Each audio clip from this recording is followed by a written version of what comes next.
one of the most significant works of Albrecht Dürer, Self-Portrait. Before us is a proud image of the young artist. On the canvas, Durer appears not as a modest artisan, but as a true gentleman.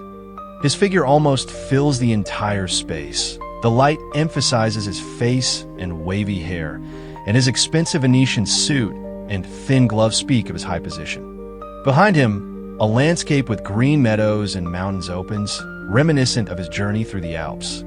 This is not just a portrait of the artist, it is a manifesto. I am equal to aristocrats and scientists. The painting was written immediately after his return from Italy, when Durer felt that his art could change the perception of the artist in German society.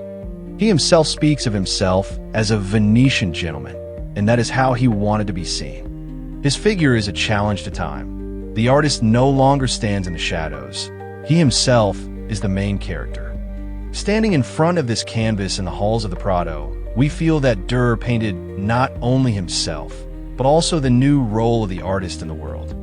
Here before us is one of the most mysterious engravings of the Renaissance, Melancholia. A winged woman sits on the seashore. She holds a compass in her hand, keys, and a wallet at her waist, but all these symbols of power and knowledge appear inactive. On her knees is a closed book, as if hinting at secrets that remain unattainable.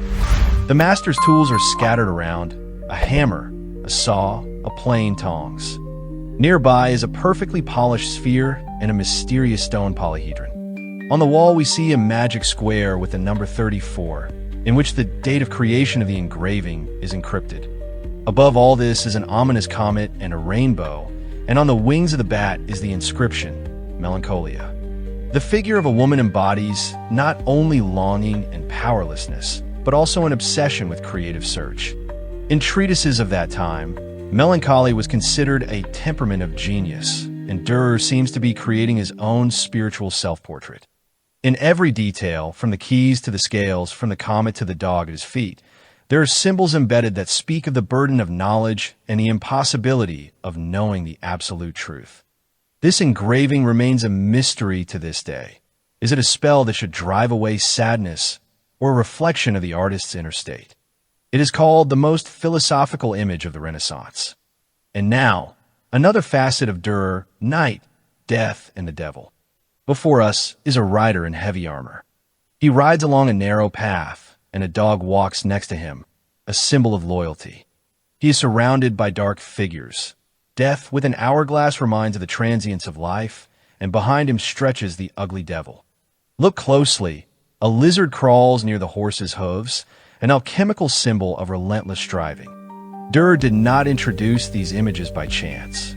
He was inspired by Erasmus of Rotterdam's treatise, Weapons of the Christian Warrior, which says that a true knight of faith should not be afraid of temptations and shadows.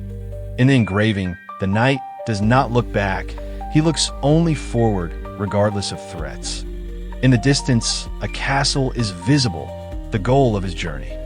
This image is so strong that it conveys the spirit of the German Reformation, the idea of moving forward despite death and the devil. It is not for nothing that Martin Luther admired this engraving. It became a symbol of steadfastness, faith, and indomitable spirit. In these three works, we see the full spectrum of Durer's creativity. In Self-Portrait, the pride and new status of the artist; in Melancholia, the depth of his doubts and searches; and in Night, death and the devil, the heroic image of a man who goes forward despite all the shadows around. And that is why they remain his best and most influential works, because each of them speaks to us not only in the language of art, but also in the language of philosophy and eternity.